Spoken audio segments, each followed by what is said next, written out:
So welcome to another episode of the IMF podcast.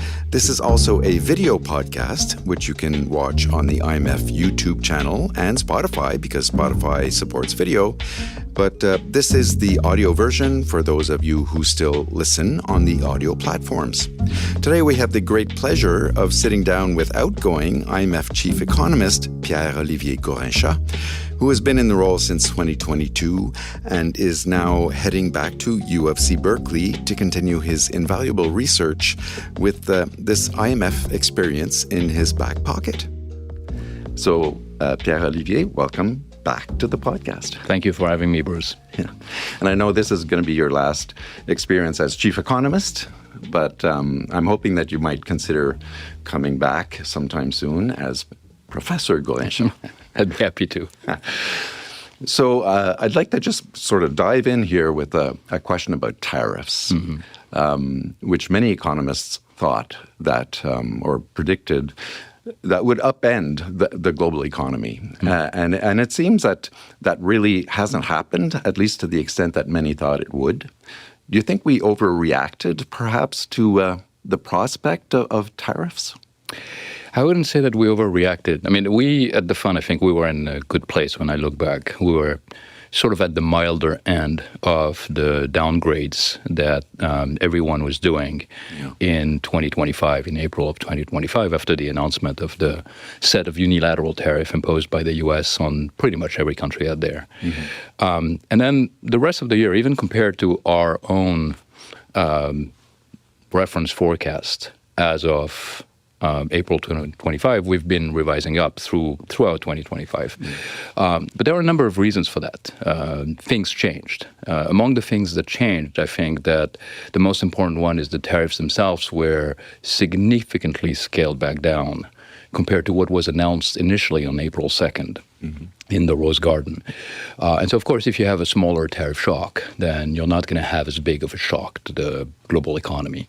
And that has played out. There were a number of deals that were signed. There were a number of pauses, exemptions, et cetera. And so instead of being at 25%, we ended up closer to 9%, 10%. The second thing is, and perhaps we had factored this in, but not enough. So there I would maybe go back and look at the way we did our assessment, is the incredible amount of resilience by businesses, private sector, global supply chains adapted very, very quickly, maybe faster than we thought they could.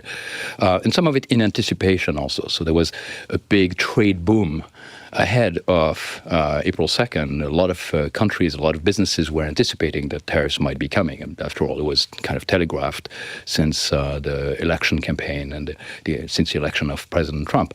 So a lot of prepositioning of inventories, moving things around. So there was a big boom in trade in the early part of 2025. And then the other thing is there were a number of tailwinds that were stronger than we could have predicted back in April, one of which was the incredibly accommodating financial conditions. So that helped support the global economy. There was an investment AI tech boom. I'm sure we'll talk about some of that. That also provided a lot of lift to countries like the US, et cetera. So you put all of these things together, and I would say that our assessment was right in terms of the direction of travel. This was a negative shock. It increased inflation. It was mostly borne out by US consumers and businesses. It slowed down mildly output, but not in an extremely noticeable way because there were these tailwinds.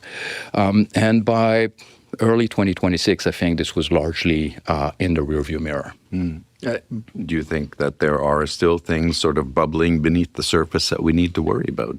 Well, one of these would be if we have a re-escalation of tariffs between countries. But the landscape has changed. The Supreme Court ruling in the United States with restricting heavily the use of IEPA as a basis for imposing tariffs means that now if the U.S. wants to put tariffs on industries or countries, it has to do an investigation, Section 301, and they're in the process of doing that. That doesn't mean that we cannot have an escalation of tariffs, but it's not going to be as widespread. It's not going to be as dramatic as what we saw in April 2025. So I think the expectation is the tariffs are not going away. They're going to be replaced over time in a way that will continue to generate actually a fairly significant amount of money for the U.S. Treasury. But there's not, in my sense, there isn't really a prospect that it could be a massive escalation on the scale of what we saw a bit more than a year ago. So one of the first challenges that you faced as a chief economist was inflation, and it seems like your successor may be faced with a little bit of the same scenario. What do you make of this recent rise in prices, especially in the United States? Well, so we have an uptick in headline inflation in the U.S. and a number of other countries that's due to the spike in energy prices. Yeah. That's directly a consequence of the developments in the Middle East, the closing of the Strait of Hormuz, the disruptions in the supply of oil and other products to the global market. So that's clearly adding to inflation pressures. But the inflation pressures in the U.S., I think we are in a different environment compared to 2022, both in the U.S. and other parts of the world. When I came to the fund 2022, inflation was already there. It didn't start with the disruption in energy markets due to Russia's invasion of Ukraine. They were already there. They were already rising. There were already a number of voices calling for tightening of monetary policy. And a lot of that was actually tied to the support policies that were put in place at the time of COVID. They were, in a big way, they were necessary. They were the right policies to put in place. But on the back end, they would create conditions in which there would be a surge in prices. And we had that surge in prices and ongoing inflation. So that was kind of the background there. And of course, the surge in gas and oil prices in 2022 that added fuel to that fire, but the fire was already there. We are in a different situation now. In many countries, inflation had been stabilized back to central bank targets. U.S. is a bit of an exception. Inflation has remained too high.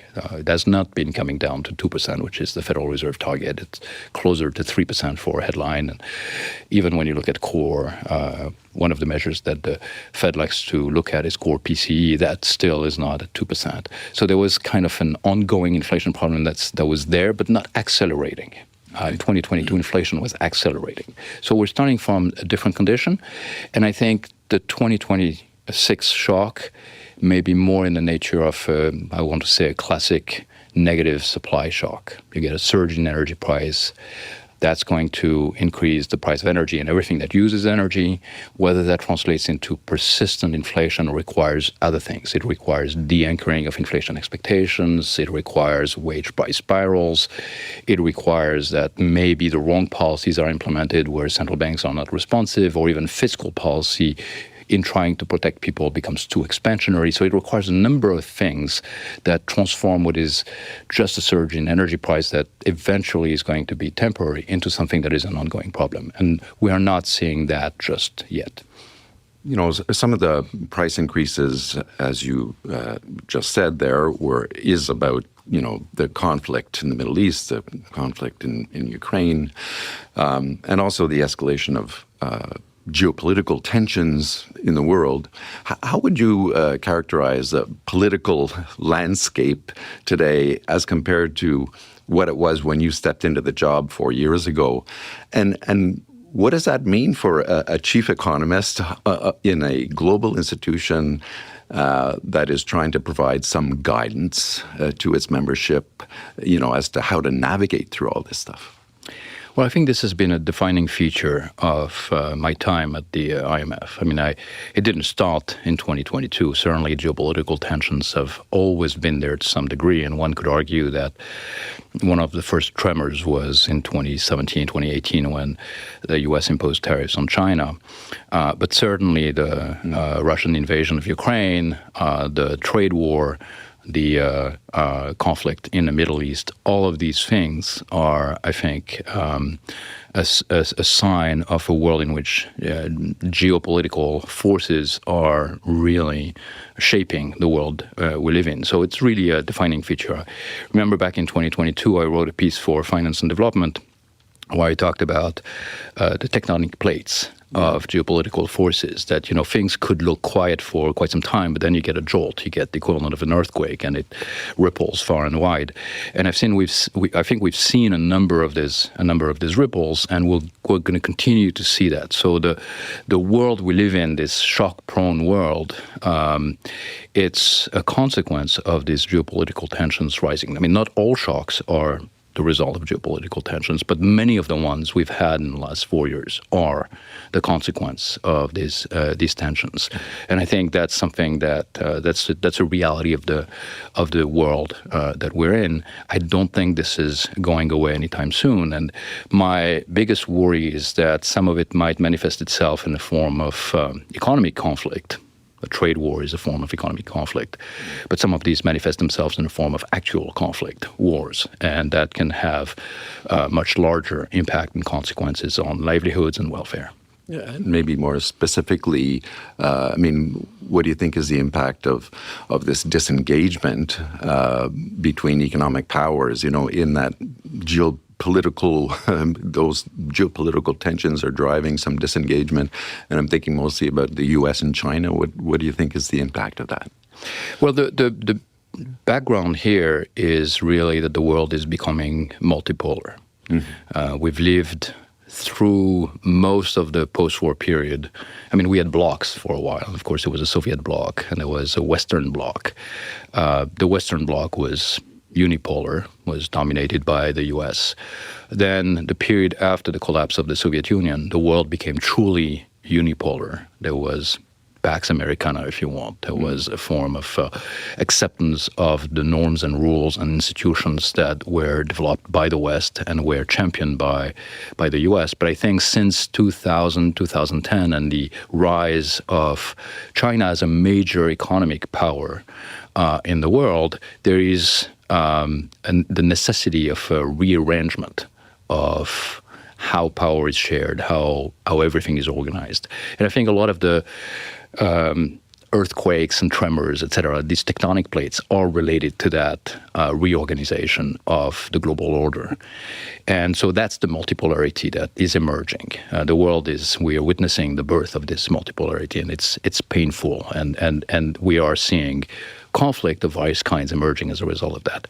Now, the biggest challenge going forward is how we deal with this multipolarity, take it as a given. We're not going to roll it back. Take it as a given and organize how we work, how we function as a global economy, as a system in that multipolar world. So we can keep it integrated, or it can become more fragmented. That's the choice. The choice is not whether we stay multipolar or not. That is not something that we control. We want other countries, we want other powers to be there and emerge. That's part of what it means to be catching up and to be growing and becoming developed economies, is you have your seat at the table. And so the question is how we arrange that new world. Absolutely. So shifting gears a little here, AI is something that sort of took off in the middle of your term as chief economist. And it's certainly, as you alluded to a little earlier, it's driving a huge tech boom. But some economists would argue that the AI factor is being exaggerated in the economy. So to what extent is AI supporting the economy today? And is it possible that, the promise of AI is actually masking, deeper problems within the global economy? Well, there are two sides to this. One is I would want to say this is the demand side. So the fact that AI at this point has tremendous potential. We all agree on this. We use it. I'm sure you use it. I use it. We're awed. And let's just step back and think that 4 years ago, this didn't exist in that shape. And the way it is already helping us is tremendous in a lot of the things we do. But it is not yet something, to your point, it's not yet something that we see as generating tremendous productivity gains. So when we look at the economies where you have the biggest deployment of AI, and of course the US is one of them, but other advanced economies as well. We are not seeing, we're seeing strong productivity in the US, but I don't think we can ascribe it to the most recent development of AI. There is productivity in services, there's productivity in various things. It may be related to tech more broadly, but not clear that it's related to what happened with the development of large language models and chat GPTs and all the subsequent models that everyone thinks of when they think about AI. That has not yet seeped into the fabric of the economy at a level where you can see it in the national statistics. It may happen. Everyone hopes it will happen. I'm pretty confident it will to some degree. And there's a lot of discussion about how big it could be, but we haven't seen it just yet. But what we're seeing very clearly right now is the investment boom that is related to AI. So that is in anticipation of these productivity gains. There is tremendous investment, data centers, hyperscalers, the demand for chips is off the charts. That is giving a boost to the economy just on the demand side. It's not on the productivity side, it's on the demand side. There's just tremendous amount of investment in that sector. It's sucking in capital from around the world. You can see foreign investors very excited about having a share of the pie, investing in some of these companies that are involved in AI. So we're seeing all that excitement that generates stock market gains, that generates wealth. That wealth generates consumption. That's another layer in terms of the demand side. So I think right now the effects are mostly on that demand side, and that's certainly boosting the U.S. economy. It's boosting economies in Asia that are very plugged into the AI tech supply chain. Maybe less so in other parts of the world that are not as involved. The promise is eventually it's going to transform the way we do things. Yeah. The way we produce knowledge, the way we invent things, the way we process things, and we're gonna become better at doing things, and that's what productivity gains mean. But I think we don't have really a good sense of what shape this will take. We don't have a good sense of what shape this will take when we look at labor markets. What kind of jobs are going to be displaced? We hear stories about, maybe AI means we don't need coders anymore. Maybe, maybe not. Maybe we need coders. They're just going to become incredibly more productive at what they're doing, and therefore we'll want more coders. Most importantly, I don't think we have any idea what kind of jobs are going to be emerging as a result of AI. Those are jobs that don't exist anymore. The statistics I like to quote is from David Otter's work at MIT. Basically argues that most of the jobs that exist now in advanced economy like the US or European countries didn't exist 40 years ago. So if you roll back the clock 40, 50 years and you ask, what will happen to the jobs, you might be worried, but in fact, there will be all kinds of new jobs that will emerge. And so I think we're going to have something a little bit like that. We just have no idea yet. Processes will be transformed. The same thing can be said about who will gain from AI. That will very much depend on the market structure, the degree of competition. Are the gains going to be passed through lower prices to the users of the technology, the businesses that are adopting it, or the individuals who are augmenting their own capacities to do things with AI? Or will it be captured by the companies that have done all these investments? That depends very much on regulation, market structure, competition. And one of the things here that is particularly important, that goes back to the discussions we're having about geoeconomic fragmentation, is many of these frontier models are incredibly expensive to develop and train. These billions of dollars of investment we're talking about, they are really to just train these models. Super high fixed costs, maybe very low marginal cost. That's an argument for increasing returns. Scale effects. If you have very, very high fixed costs, you want to have a very big market because you have to recoup those costs. The world we're getting into is a world in which access to AI could become part of the tensions, could be weaponized, could be turned off. Countries may decide that they don't want to be reliant on AI systems that are provided by another country. They want to develop their own. It may be legitimate, but it means the scale at which you operate is much smaller because now it's the US or it's Europe or it's China, and you don't have the ability to scale things to achieve efficiency. So there are economic costs to geoeconomic fragmentation that will also impact the way the AI technology is going to deploy, it's going to scale, it's going to be implemented. So just sticking with AI for a minute, as we increasingly depend on it to sort of do a lot of our thinking for us, Do you worry what the impact might be on our own cognitive skills down the road? I mean, what do you think all this means for the world of research, which is a world that you've lived in most of your career? Well, at a very personal level, I'm kind of excited. I will tell you why. One of the tremendous joys of the job I've been doing the last 4 years is, I'm surrounded by 100+ economists, PhD economists, talented researchers, incredibly active and innovative and creative. And so whenever I have a question or something I want to work on, something I want to explore, there are people in the research department or elsewhere in the fund that are happy to engage, and that's incredibly good for me. And I was always, when I was thinking about after I leave the fund, I would go back to my office. I would have maybe one research assistant, and I would have my computer, and I would be having to do all of this myself, and it would be a tremendous loss of productivity from my end. And now I'm thinking, well, yes, that's true. It's still going to be a tremendous loss of productivity, but at least I get AI maybe will help me a little bit to compensate a bit. So I look at this as something that will soften the landing, if you want, and as a plus.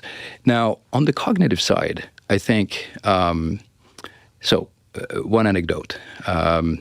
People were worried when calculators come in. Yeah. We're not going to know our log tables anymore. We're not going to know how to multiply things. I think the world adapted to having calculators, even having calculators in the classrooms and even having them when students are taking exams. People were worried when Google came on. The Google effect. Oh, we're not going to memorize stuff. We won't remember when, Magna Carta happened. We won't remember it because you can just Google it. Okay, yes, fine, but you also have a library of all human knowledge that is at your fingertips, and that's tremendously useful. I think we're going to have kind of the same adaptation when it comes to AI. Some of the processes will probably degrade, just like we don't remember our log tables, or maybe we're not so good with dates and things like that.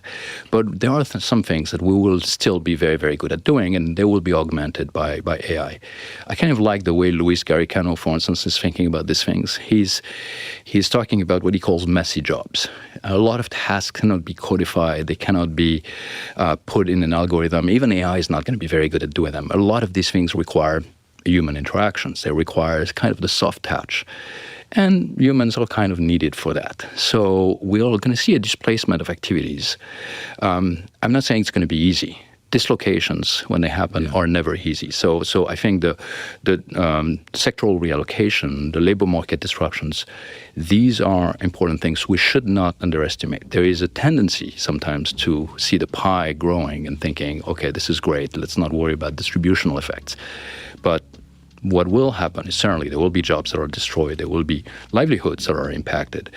And that can be complicated. And if it happens very fast, then it can be very complicated. So the speed, the scale, those are things we want to be careful about. But the direction of travel and where we're going to be going, I don't think that it will make us dumber in a systemic sense. I don't think it will make us unemployed in a systemic sense. I think we'll end up having productivity gains.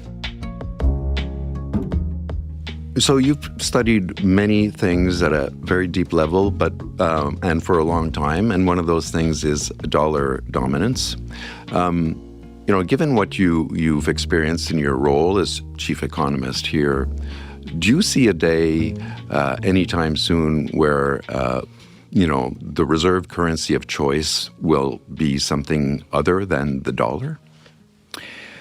Well, certainly not quite yet. I mean, the interlocking forces that are putting the dollar in the position it is now are still very, very strong.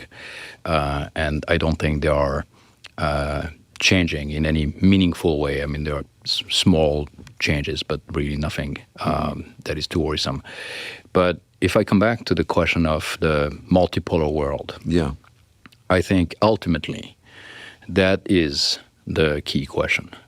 A multipolar world that is a fragmented world cannot rely on just the dollar as the dominant currency, whether for payments, for reserves, for anchoring one's own currency, for issuance in international markets, invoicing, all of these things. a fragmented world fragments. And if it fragments on trade, it will fragment on all these other dimensions as well. So the only way for the dollar to ultimately retain its dominant status in the world, which is really very, very strong right now, is if that multipolar world remains an integrated world. It has to remain integrated on trade. It has to remain integrated on payments, on access to dollar assets. It has to remain integrated on asset issuance, etc. And those are policy choices. That's one of the reasons why it's important to make sure we remain very integrated. And that also implies that any attempt at weaponizing finance, because of course, if you have the dominant instrument and you have the dominant infrastructure, it could be tempting to try to use that for leverage. But the ultimate consequences of this would be more fragmentation and then losing that capacity. So I think this is where the discussion is. And to me, it is particularly interesting to see that while we've seen attempts at fragmentation in trade with tariffs and the like, there's been very little in terms of financial fragmentation. There have been financial sanctions against entities. Of course, countries like the US have the ability to target, and it's legitimate to be able to do that, but nothing that would be systematic. And I think that's also because there is a sense that this, if it does unravel, will have much bigger consequences. So to answer your question, I think it will remain a policy choice. It will reflect whether we really make the efforts to keep an integrated structure with multilateralism, cooperation, rules-based system, or whether we fragment further. What have you learned in the past 4 years about forecasting? and with that in mind, where do you think this is all going? Like all the technology, all the trade tensions, the weakening of institutions in some cases. Where is this all going? Well, so first on forecast, I could start by paraphrasing Yogi Berra. Forecasting is hard, especially if you're thinking about the future. I've learned a lot about that side. When you come from academia, forecasting is like the poor parent of academic research. No one really does. It's not viewed as glamorous. It's not viewed as interesting, sort of predicting the next growth number for the U.S. or anything like that. So I came to this with almost zero experience. Wow. Okay. And certainly being a bit concerned about the fact that I would have to be the voice of the fund presenting what our forecast is when I myself thought that I didn't have a lot of creds in that space. But we have fantastic teams, and I learned by working with them. And I guess the most important thing for me, and this is what I learned from the work with the WEO and the World Economic Outlook, is a lot of forecasting isn't about the number. It's not about whether it's going to be 2.7, 2.8, 2.9. It's really about the story. It's really about how you come to that. What are the forces that are driving that number? We're talking about tariffs versus AI, financial conditions. It's when you put these things in the mix and you try to unpack what's the direction of travel, what is dominating. And then from there, what's useful with forecasting is not so much the number itself either, is what it means for policy. At the end of the day, I think our role at the fund is not to come up with some oracle about where the global economy is going. But it's also about saying, okay, well, if we go in that direction, this is what, if you're country A, you should be doing this, this, and this. And if you're country B, well, maybe for you the situation is a bit different. You should think about doing that, that, and that. And you can only make that assessment if you understand the underlying forces. So a lot of the exercise is around that. And for instance, when in April, we decided we didn't have a baseline because the proximity of the war in the Middle East to our round of projections was, this was very, very close, so we didn't have a lot of time to digest and think about what was happening. So we decided to have 3 scenarios. But we didn't organize these scenarios in terms of, what if the shock is bigger this way or bigger that way? We organized it by thinking, okay, well, what configuration of shocks would lead us to a different policy advice in a different space where, for instance, monetary policy would really have to tighten because now the shock is impacting inflation in a way that central banks can't ignore? Or what if financial conditions become so degraded that now we have to think differently about both fiscal and monetary policy? And so the scenarios were entry points into policy discussions as opposed to just numbers that we want to compare, and one is big and one is small. And I think that way of thinking about forecasting, to me, is much richer and much more related, I think, to my own comparative advantage, which is to kind of think about underlying drivers. So any words of wisdom for your successor? Like, is there anything that you wish you would have known walking into this job? I don't think I have words of wisdom. And I think the fund is a tremendous place. I think when I came in, I received incredible help in thinking and learning. And I think he or she will be in the same position. And I wish that person, to have a run that is as fun and enriching as the one I had. Pierre-Olivier Gourinchas has been the Chief Economist at the IMF since 2022 and is now heading back to academia in sunny California. Thanks for everything you've done here. I know people will miss having you around, and I wish you all the best. Thank you very much, Bruce. Look for more IMF podcasts on Apple Podcasts, on YouTube, or wherever you get your podcasts. I'm Bruce Edwards. Thanks for listening.